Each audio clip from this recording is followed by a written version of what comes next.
Para você que fez o tratamento de crosslinking, eu vou falar de algumas indicações do que tem que ser feito no pós-operatório. Então, como eu mencionei para vocês no vídeo de crosslinking, nós removemos o epitélio, que é a camada mais superficial, que é a camada que protege a córnea, por exemplo, de infecções. Então, a córnea está mais vulnerável a receber uma bactéria, por exemplo. Então, nós temos que ter muito cuidado em relação a isso.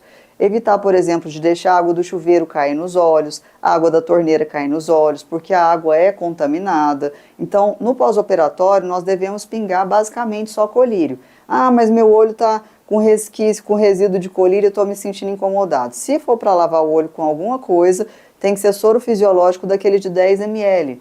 Não pode ser soro de garrafa, porque soro de garrafa é meio de cultura para bactéria. Então, mas não é assim recomendado que precise fazer higienização de lavagem. Os colírios, eles precisam ser utilizados de forma muito correta, principalmente o antibiótico que tem que ser utilizado de horário. Esse antibiótico, ele precisa ser utilizado até o fechamento dessa camada que foi removida, que acontece por volta de 7 dias, mas nós estendemos esse uso de antibiótico até o 10º dia. Eu não vou falar aqui nomes de colírios, mas vocês precisam entender qual que é o antibiótico para seguir os horários direitinho. O antibiótico, ele é muito importante. Por quê? Porque se ele for utilizado e porventura alguma bactéria ali entrou em contato, ele já mata aquela bactéria, inviabilizando com que ela se prolifere e que uma infecção grave aconteça. Então, principalmente em crianças, isso é importante. Nós temos também que utilizar o corticoide em forma de colírio. Esse corticoide, nós reduzimos ele inicialmente, então até a retirada da lente de contato, que chama lente terapêutica, que é como se fosse um curativo que nós colocamos no pós-operatório, nós utilizamos ele de 8 em 8 horas. Por quê? Porque apesar de diminuir a inflamação, ele retarda a cicatrização. Então, nós temos que utilizar com a frequência um pouco menor. Após esse fechamento do epitélio, aí sim nós temos que intensificar o uso do corticoide. E aí a gente começa a utilizá-lo de 4 em 4 horas. O corticoide ele não pode ser suspenso de uma hora para outra, porque acontece o efeito rebote, que é o olho ficar muito inflamado quando a gente suspende.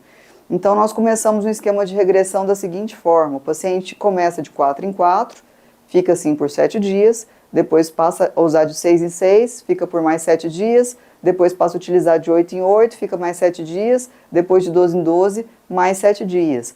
É muito importante utilizar dessa forma, porque o corticoide ele inibe a resposta inflamatória e, consequentemente, inibe a formação do RASE, que é aquela cicatriz que eu falei para vocês que simula um queloide.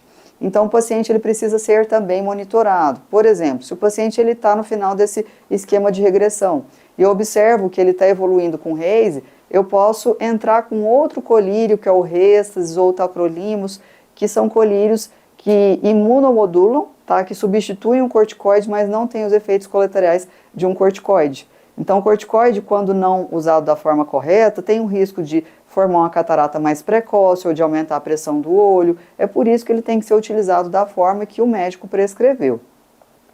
Outro colírio muito importante no crosslinking é o colírio lubrificante. Ele precisa ser utilizado, às vezes, até de hora em hora, porque nós prescrevemos um lubrificante sem conservante. Então, pingar aquele lubrificante, a dica que eu dou para o paciente é deixar ele na geladeira, porque quando pinga, diminui um pouco aquela sensação ruim de ardência, lacrimejamento, fotofobia, a luz incomodando muito, que são comuns no pós-operatório de crosslinking. E o paciente habitualmente sente muita dor também no pós-operatório, então nós deixamos prescrito uma dipirona, um anti-inflamatório, e se precisar associar com o Tilex, por exemplo, que é um medicamento um pouco mais forte, né, que é a codeína, que deve ser utilizada basicamente quando é preciso. Alguns pacientes são mais sensíveis à dor e outros menos sensíveis. Então, o que é o normal? O normal é ir melhorando um pouquinho a cada dia, a gente retira a lente com 7 a 10 dias e o paciente vai tendo uma melhora progressiva. Após um mês, a tendência é o paciente já ter uma melhora visual, mas essa cicatrização, esse embaçamento pode se estender um pouquinho mais, a depender do processo de cicatrização de cada paciente. Tem pacientes que ficam com esse RASE que não desaparece, mas são pouquíssimos os casos e isso tem que ser analisado de forma individual com o seu médico.